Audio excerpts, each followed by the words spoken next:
Olá, pessoal. Vamos continuar com as leituras feitas no mês de março, né? Então, como eu falei para vocês no outro vídeo, as que ficaram faltando foram as que eu fiz no Kobo.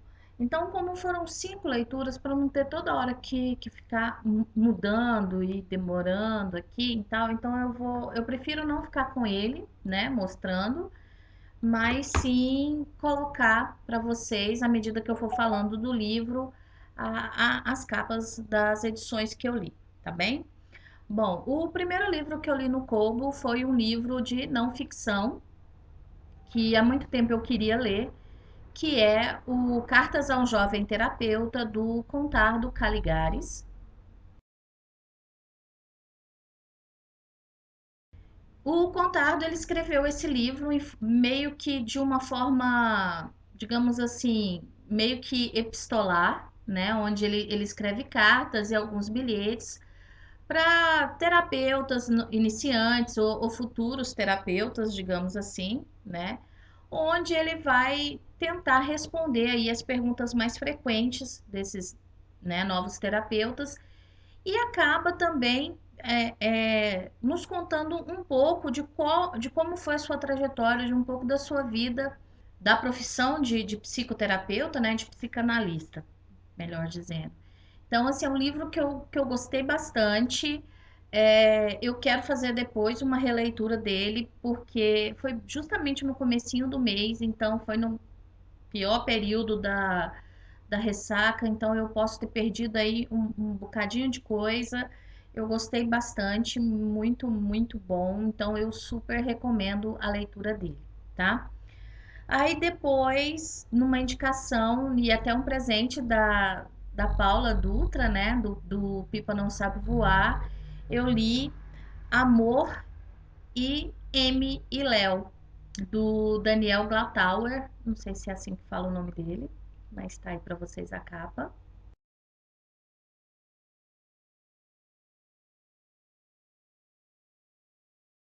E o amor é um romance que surge, né, através de uma troca de e-mails. A, a Amy, ela acaba mandando um e-mail de cancelamento de uma revista, de uma publicação, e quem acaba recebendo erradamente esse e-mail é o Léo, e através disso eles acabam trocando correspondências que vão, né, trocando e-mails que vão se intensificando a cada dia que passa, enquanto a relação entre eles vai se solidificando também, digamos assim.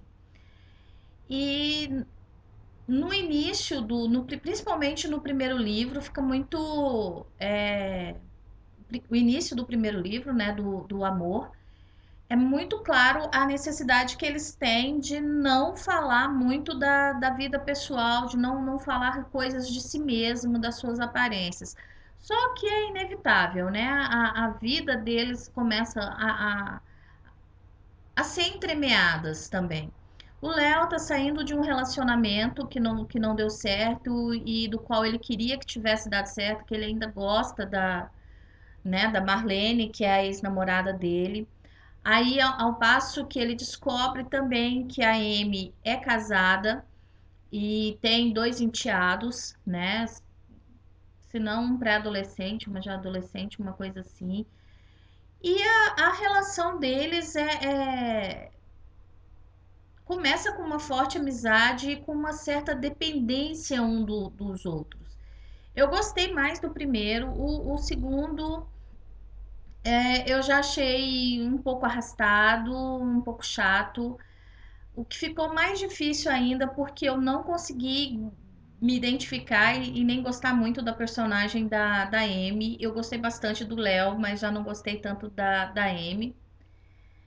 E, enfim, então pro Amor eu dei 4 estrelas e pro Amy e Léo eu dei 3 estrelas no Scooby.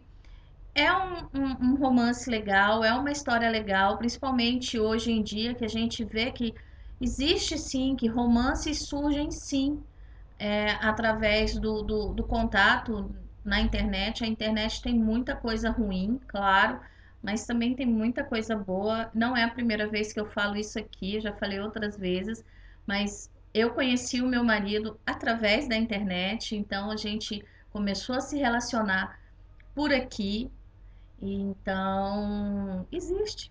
A gente está aí há quase 10 anos juntos, e então acho que, né, a gente tem que saber dividir as coisas, separar e entender o funcionamento de cada uma delas. E aproveitar o melhor, né, de cada um desses funcionamentos.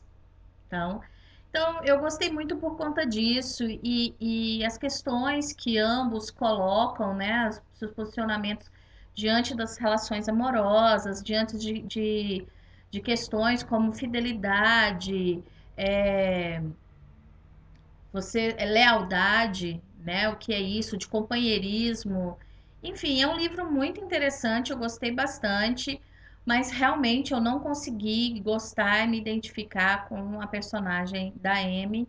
Eu acho que isso pode ter prejudicado aí um pouquinho também a minha leitura. Mas enfim, super indicado, tá? Amor e a sequência, né? Amy e Léo, do Daniel Glatal. Aí já no finalzinho do mês, agora também eu li esses 4 últimos livros, eu li em 4 dias e justamente agora no finalzinho do mês, né? Praticamente um livro por dia, porque eles são fininhos e, então, e são de leitura rápida. Aí eu peguei para ler o Mudança do Moyan, acho que é assim que se fala, foi o prêmio Nobel, né, de 2013. O Moyan, ele é chinês.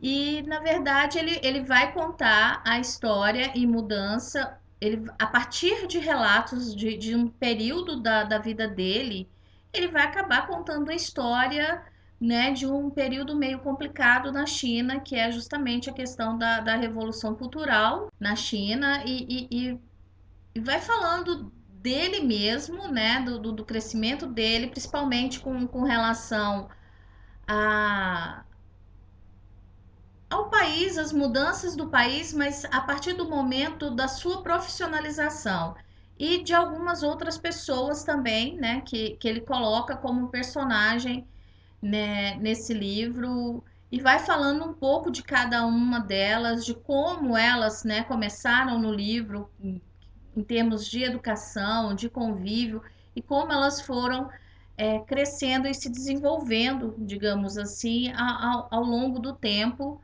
e como cada um deles se finalizou, digamos assim, ou chegou ao final do livro, né, em determinado ponto da história, como um indivíduo, como um cidadão e tal.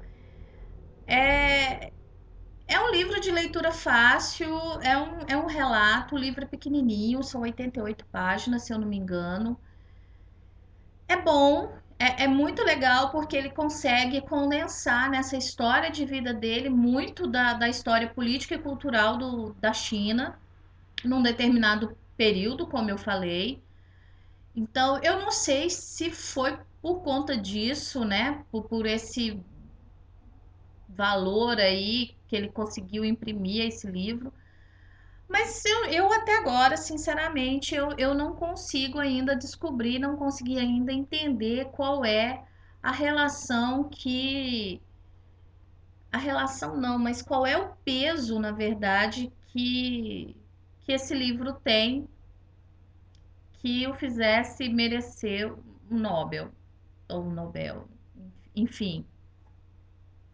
Para mim foi um relato, não achei assim nada de tão extraordinário, mas enfim, é bem escrito, eu gostei e dei 4 estrelas para ele, mas assim, um 4, quase 3. Aliás, acho que foi 3 estrelas. Enfim, agora eu não me lembro.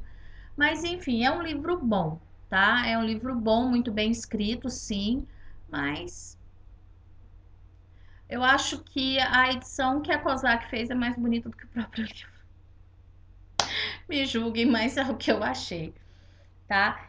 E depois eu terminei, né, a semana e o mês com um livro incrível, incrível, incrível, que é O Testamento de Maria, do Colm Tóibin, também não sei se é assim que se pronuncia o nome dele.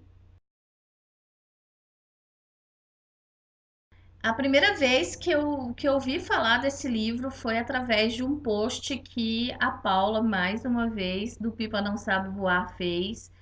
E de cara eu fiquei interessada porque eu gosto muito de temas ligados a religiões. Eu gosto bastante de temas que fujam um pouco desse contexto religioso, mas que fale de religiosidade. Eu não sei se eu consegui me fazer entender.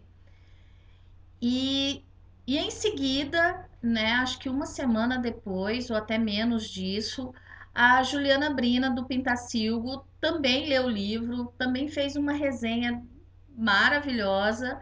Eu vou deixar o link da resenha das duas aqui. Então eu nem vou falar tanto, porque eu também quero fazer resenha.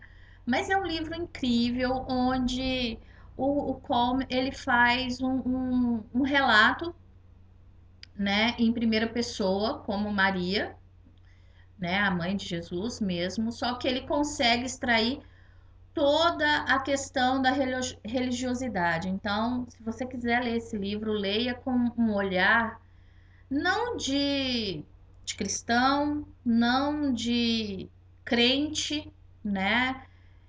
Mas leia como uma personagem forte, uma personalidade decidida, coerente, firme e que, acima de tudo, é uma mãe. Uma mãe que tá lutando pelo seu filho, que está vendo o que está acontecendo e quer, de alguma forma, fazer essas coisas mudarem, mas que não teve como, né? Maria já se vê aí, ela mesma fala isso, né, no livro, nos seus últimos dias, ela ela tá, digamos assim, exilada em Éfeso e lá ela conta com os guardiões, né? Também que ela não pediu, que ela não quis, né? Que são alguns dos apóstolos que a visitam constantemente, querendo que ela fale, né, das lembranças, das memórias dela acerca de tudo o que aconteceu, para que eles possam continuar enriquecendo os seus relatos, mas ao mesmo tempo que eles querem enriquecer esses relatos com as lembranças dela, eles também vão deixar, isso a gente sabe que é muito claro, ela vai ficar completamente esquecida, completamente olvidada desses relatos, né? Então é uma personagem muito forte e que usa, né, de um silêncio que fala ainda mais forte nesse livro. É um livro muito bonito. Eu ainda estou, né, empolgada. Eu terminei de ler ele ontem, mas assim, leiam porque é excelente e super indicado, foi 5 estrelas. E agora eu quero ler mais coisas do Colm Tóibin, porque ele escreve muito bem. Gostei muito mesmo. E bom, essas foram as minhas leituras de março. Eu espero que vocês tenham gostado, eu espero que não tenha ficado tão cansativo. E, bom, e se vocês gostaram, se não, já sabem, tem os linkzinhos aí de like e dislike, fiquem à vontade. Se quiserem comentar alguma coisa também, eu vou adorar, porque, como vocês já sabem, o meu objetivo aqui é a interação e é através dos comentários que a gente pode interagir melhor, tá bom? Então, um beijo para vocês e até o próximo. Tchau, tchau.